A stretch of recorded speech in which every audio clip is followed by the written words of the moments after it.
encontramos en Aparri, al norte de la isla de Luzón, en Filipinas, uno de los puntos más lejanos alcanzados por nuestros aviadores en los años 20.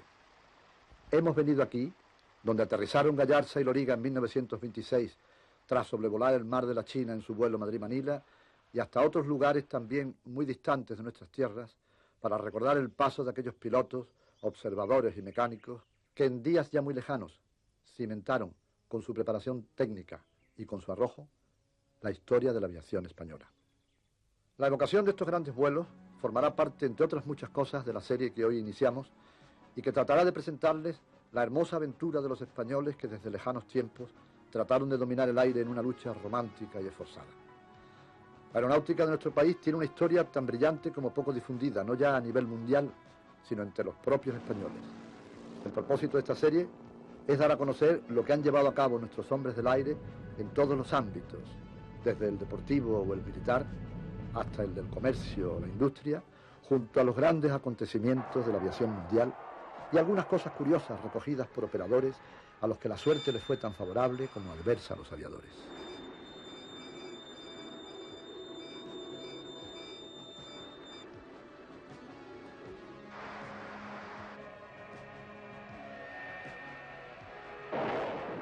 Y también, ¿por qué no?, imágenes divertidas de ese mundo fascinante que es la aeronáutica.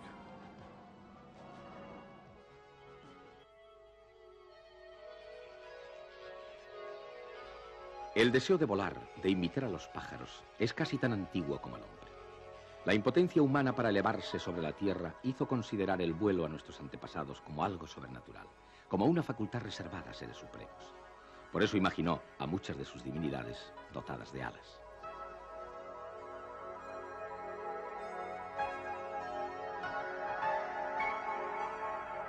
La mitología griega nos dejó las imágenes de Ícaro y Pegaso. Lo que hoy es una realidad cotidiana, el vuelo, desató en tiempos remotos la fantasía del hombre en su afán de imitar las aves. He aquí el invento del francés Besnier, en el siglo XVII, para descender desde un tejado. Se dice que inspirándose en este invento, compitieron por aquella época un francés y un inglés. El inglés perdió sus alas y se aferró sin más a las piernas del francés, poniéndolo en gravísimo peligro.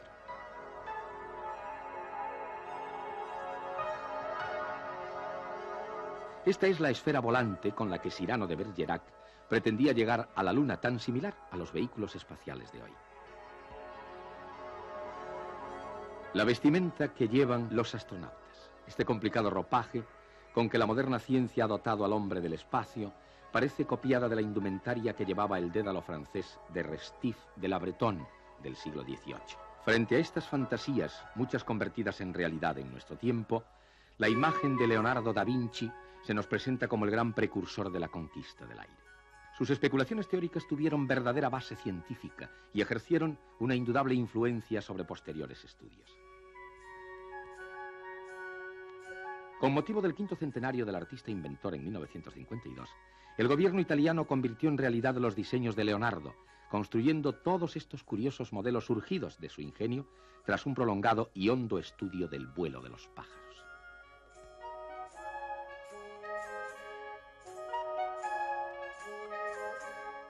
Entre otros inventos, Leonardo nos legó, por ejemplo, la hélice, y en esta disposición el fundamento del vuelo vertical, o sea, del helicóptero. Otro precursor fue el jesuita italiano Lana, que en 1670 da a conocer un invento consistente en una barquilla con 4 esferas de cobre en las que se ha hecho el vacío. Con este proyecto, el padre Lana había sentado las bases de la aerostación. En el libro en el que el padre Lana da a conocer su invento, profetiza con estas palabras el alcance en el empleo de la aeronáutica como arma. Dios no permitirá nunca que mi máquina tenga éxito para evitar las muchas consecuencias que alterarían las relaciones de la humanidad. Con ella, viene a decir, se pueden incendiar navíos con balas y bombas, y no solamente buques, sino casas, castillos y ciudades. Entre los precursores españoles de la aeronáutica destaca la figura del sabio Fray Antonio de Fuentelapeña, que que en un libro publicado en 1677 establece nada menos que las normas para la construcción de una aeronave. Bajo el epígrafe de «Si el hombre puede artificiosamente volar», dice: fabríquese una barquilla de madera en la forma de un corpachón de águila.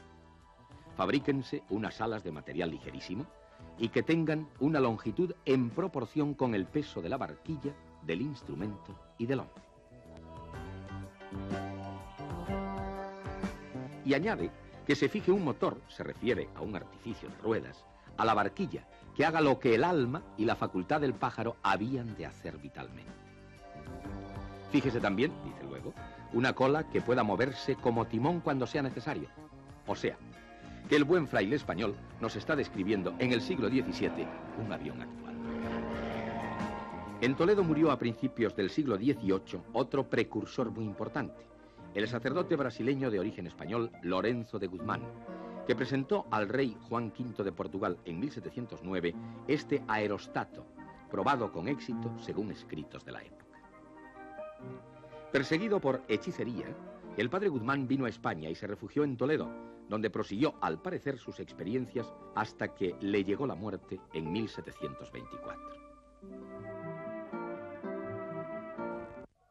Dice Gomá, historiador de nuestra aeronáutica, que la vieja tierra toledana se llevó el secreto de los descubrimientos de Guzmán.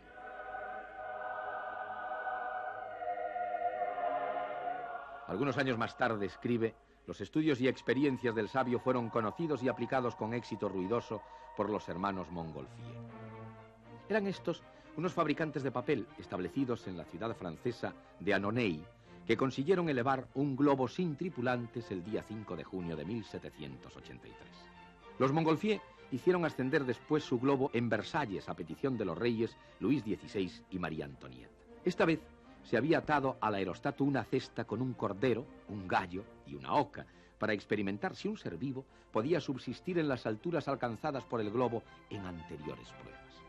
Los aerostatos provocaban muchas veces el pánico de los campesinos, que los destruían al verlos aterrizar, lo que obligó a las autoridades francesas a difundir un bando que decía: el que descubra en el cielo un objeto en forma de luna oscura, quede prevenido de que, lejos de tratarse de un fenómeno espantoso, no es sino un globo de tela que no puede causar daño alguno y el cual puede presumirse que algún día tenga aplicaciones útiles a la sociedad.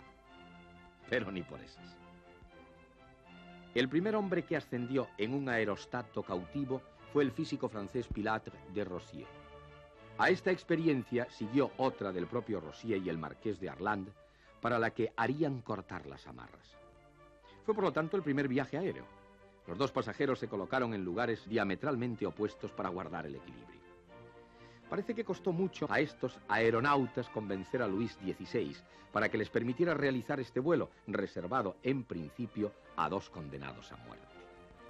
El vuelo, de 9 kilómetros y 25 minutos de duración, produjo un verdadero delirio en los habitantes de París. Tras estas experiencias, los globos se extendieron notablemente.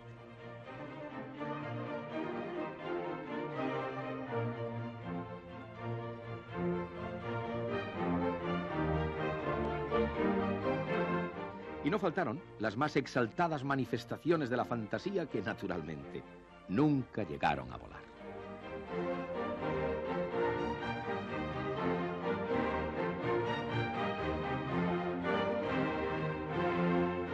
El mismo año del logro de los Montgolfier, tuvo lugar en España la primera ascensión de un globo sin tripulante. La hizo posible en Madrid el eminente físico y matemático canario don José de Viera y Clavijo, con base probablemente en las experiencias de Guzmán. La primera ascensión con tripulante se llevó a cabo en nuestro país el 4 de julio de 1784 y tuvo por escenario el Real Sitio de Aranjuez. La realizó un francés apellidado Bouclé y el hecho quedó recogido en este óleo de gran belleza. Casi 2 siglos después, modernos aerosteros reviven con frecuencia la aventura de Bouclé. Y por cierto, con mejor fortuna, porque el aeronauta francés del 18 estuvo a punto de perder la vida en aquel mismo lugar al incendiársele el globo.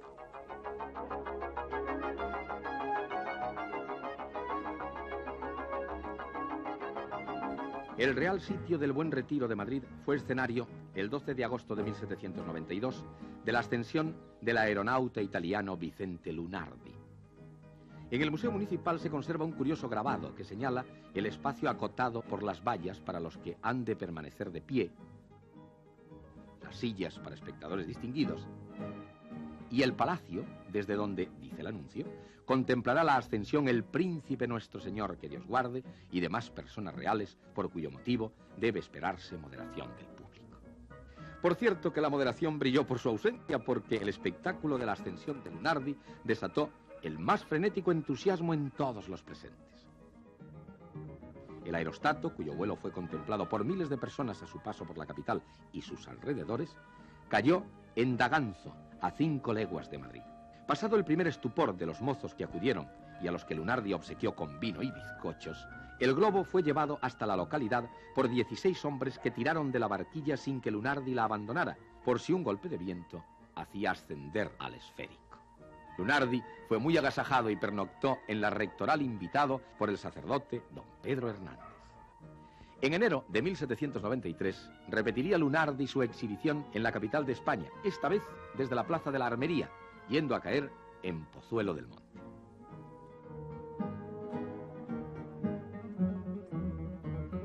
Lunardi realizaría otras ascensiones en el Buen Retiro, en una de las cuales llevó una botella vacía con la que recogió aire en el punto más alto de su ascensión, a fin de que fuera analizada después la atmósfera.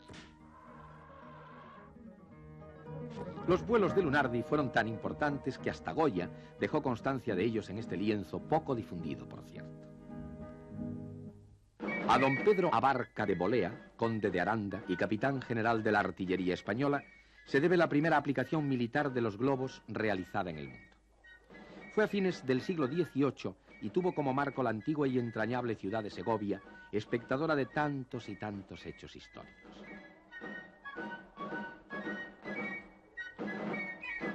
Junto al Alcázar, donde se encontraba entonces el famoso Real Colegio de Artillería, en la llamada Casa de la Química, vivía el sabio francés Joseph Louis Proust, a quien Carlos III había traído a España para que se encargase de la cátedra de química del centro docente de los artilleros.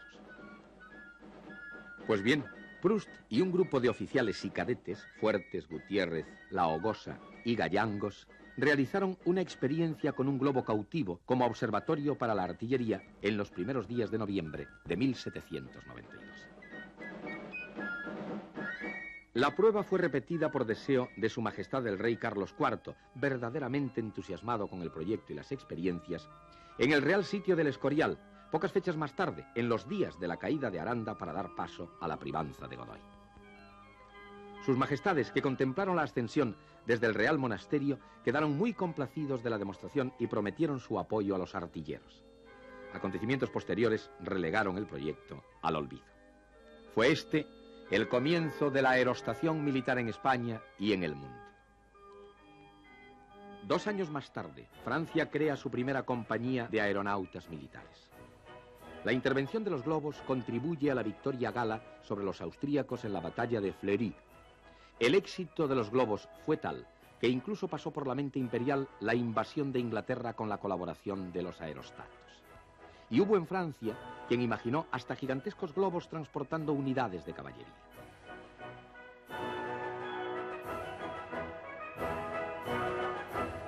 Pero Napoleón, que era muy fatalista, cobró especial aversión a los globos cuando un aerostato sin tripulantes que se elevó el día de su coronación llegó hasta Italia y se posó en el sepulcro de Nerón.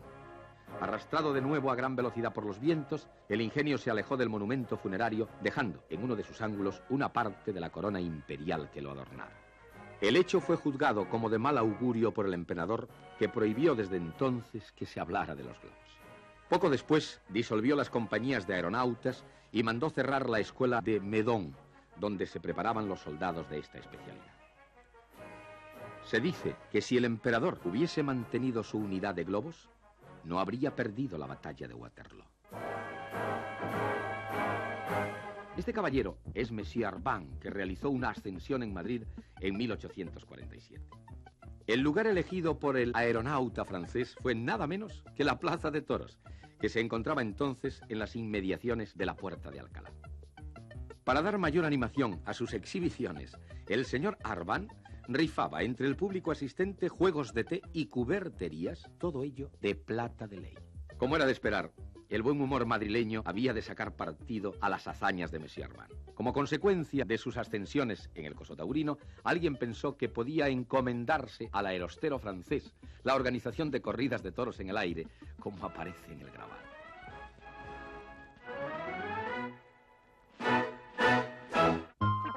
Por aquellos días, y como prolongación de la guasa madrileña, se editó un libro titulado Viaje aerostático de Fray Gerundio y Tirabeque, en compañía de Monsieur Arban, en el que se relata un recorrido imaginario de un fraile y un lego con el aeronauta.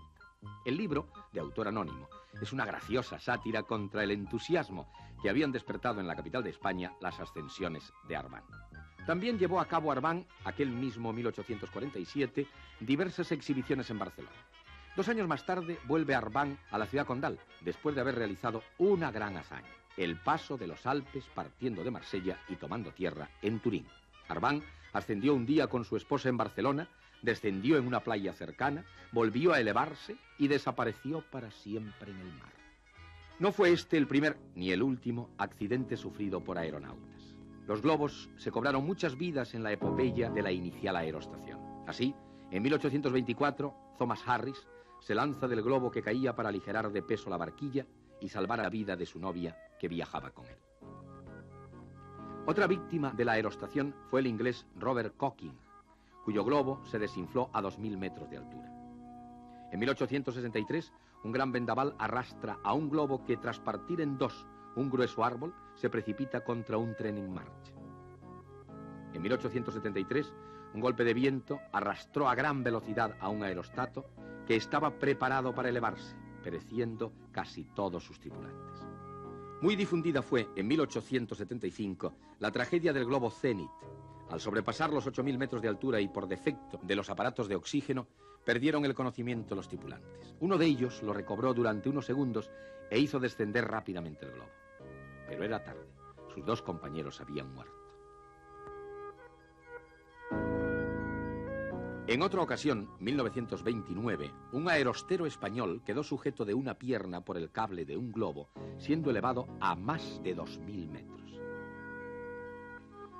Recuperando el hilo de nuestra historia, dejaremos constancia de las ascensiones aerostáticas del capitán Orlando en la Barcelona de 1850.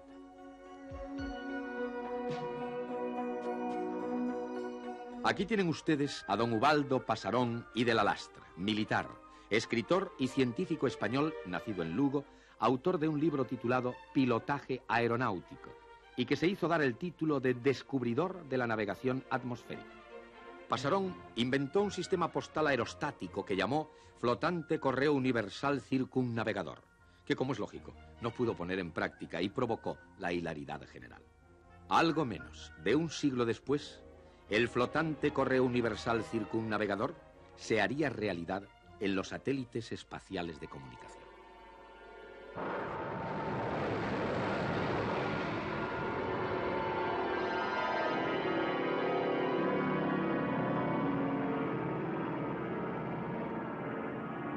La importancia de los globos quedó claramente de manifiesto en las contiendas de la segunda mitad del XIX.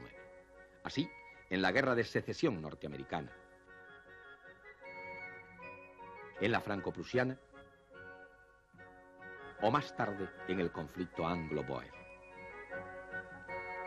En España se crea en 1884, bajo el reinado de Alfonso XII, una unidad de aerostación militar, dependiente del batallón de telégrafos de los ingenieros.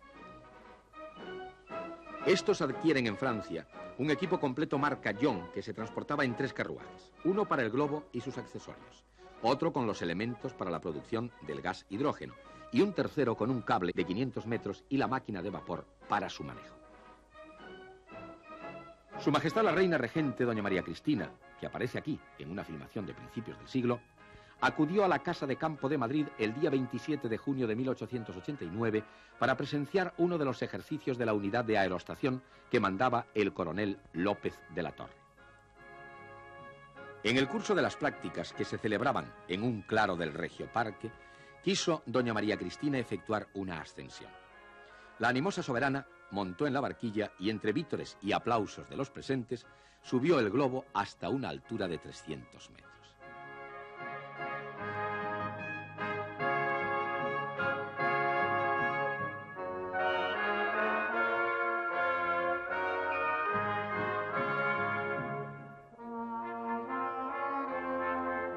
La reina Cristina fue, por lo tanto, la primera soberana de la historia que llevó a cabo una ascensión aerostática. En el Museo del Ejército de la capital de España se conserva la barquilla del globo en el que la reina Cristina realizó esta ascensión aerostática como muestra de su apoyo a la naciente especialidad militar. La ley de 17 de diciembre de 1896 creó el servicio de aerostación independizándolo del batallón de telégrafos.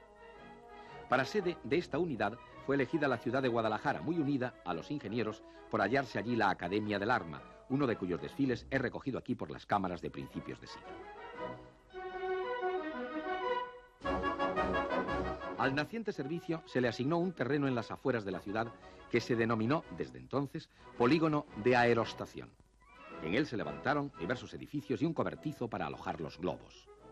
Para el mando de la compañía de aerostación y su parque fue designado un ilustre militar catalán, el comandante de ingenieros, don Pedro Vives y Vic, que poseía ya una amplia experiencia en ascensiones en globo. En las prácticas del servicio utilizaba Vives globos esféricos y también dos modernísimos aerostatos cilíndricos, uno adquirido en Alemania y otro hecho en Guadalajara. Hasta nosotros ha llegado un documento cinematográfico de gran valor, la visita de Su Majestad el Rey don Alfonso XIII al Parque de Aerostación de Guadalajara el 26 de marzo de 1904. El monarca tiene solo 17 años. El mal estado del celuloide, con 80 cumplidos, queda compensado por el interés de las imágenes, los viejos y elegantes uniformes, las levitas, chisteras y bombines. Ayer, como hoy, el inevitable saludo a la cámara. Alfonso XIII presencia la inflación de un globo. Al abandonar la comitiva, el polígono de Guadalajara, se eleva el globo Marte, tripulado por el capitán Jiménez Millas y el teniente Gordejuela. Vean de paso los esfuerzos de un caballero para que no deje de captarlo la cámara. Del viejo solar de Guadalajara desaparecieron hace ya casi medio siglo las actividades de la aerostación. El llano que se extiende en estas imágenes ante el cobertizo de los globos se nos presenta todavía milagrosamente respetado por un ensanche de la ciudad que no tardará, como es lógico, en producirse.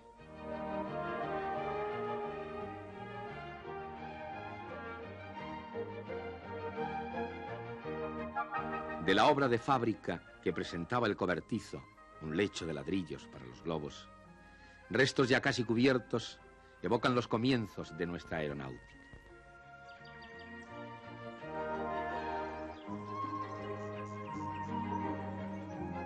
Edificios e instalaciones ya fuera de servicio hace muchos años son todavía mudo homenaje a la memoria de aquellos hombres que durante 40 años, de 1896 a 1936, vivieron en este lugar una constante y afanosa aventura. Pero la aerostación no moriría con el invento y desarrollo del avión. Los globos constituyen hoy un deporte muy apreciado y con numerosos cultivadores.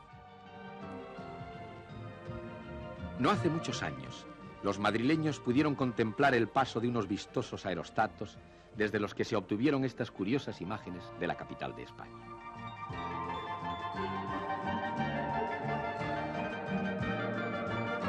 El globo, blanco de la sátira de aquel viaje aerostático de Fray Gerundio y Tirabeque, que tanto hizo reír a los escépticos del 19, había sobrevivido al autor del libro, a los lectores y al mismísimo Monsieur Arban, que anunciaba en 1847 sus ascensiones desde las plazas de toros, rifaba cubiertos entre los asistentes y acaparaba la rechifla general.